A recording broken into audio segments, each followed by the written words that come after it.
ପଖାଳ ଦିବସରେ ସମସ୍ତଙ୍କୁ ଦେଖିବ ପଖାଳ ପାଖରେ ଯାଇକି ସେଲ୍ଫି ନେଇକି ଭିଡିଓ କରିକି ଆମେ ବଡି ଚୁରା ଦେଇକି ପଖାଳ ଖାଉଛୁ, ଆମେ ବାଇଗଣ ଭର୍ତ୍ତା ଦେଇକି ପଖାଳ ଖାଉଛୁ, ଆମେ ପାମ୍ପଡ଼ ଦେଇକି ପଖାଳ ଖାଉଛୁ, ଆମେ ଏଟା ଦେଇକି ସେଟା ଦେଇକି ଦୁନିଆ ଧନ୍ଦା କରନ୍ତି ପଖାଳ ଦିବସ ଦିନ। କିନ୍ତୁ ଅନ୍ୟ ଦିନ ମାନଙ୍କରେ ନାହିଁ, ଆମେ ତ ପଖାଳ ଖାଉନୁ। ସବୁ ମା ମାନେ ଅଛନ୍ତି ନା ବିଶ୍ୱ ଫୁଲେଇ ମା, ନାଇଁ ଆମ ପିଲା ପଖାଳ ଖାଏନି, ପଖାଳ ଖାଇଲେ ତାକୁ ଥଣ୍ଡା ହବ ତ ସେଇଥିପାଇଁ ସେ ପଖାଳ ଖାଏନି। ଏ ବାବା ବାବା ପଖାଳ ଖାଇବୁନି, ପଖାଳ ଖାଇଲେ ଥଣ୍ଡା ହବ। ନାଇଁ ମା ମୁଁ ପଖାଳ ଖାଏନି। छी ସେ ପଖାଳ କିଏ ଖାଏ?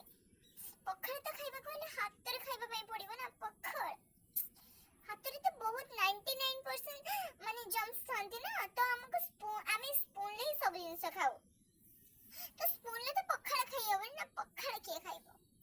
କିନ୍ତୁ ପଖାଳ ଦିବସ ଦିନ ହେଲୋ ମା ଆଜି ପଖାଳ ଦିବସ, ଆମେ ଏଠିକି ଆସିଥିଲୁ, ଆମେ ସେଠିକି ଆସିଥିଲୁ। ହେଲୋ ଗାଇସ୍ ପ୍ଲିଜ একটা ଲାଇକ୍ କରିଦିଅ। କଣ ଏସବୁ କଣ? ଆମେ ଓଡ଼ିଆ, ଆମ ପଖାଳ ଭାରି ବଢିଆ। ତା ସାଙ୍ଗରେ ଟିକେ ଶୁଖୁଆ ପୋଡ଼ା, ପଖାଳକୁ ନିନ୍ଦିବ ସଞ୍ଜୀବନୀ ଖାଦ୍ୟ ପରା ସେଟା।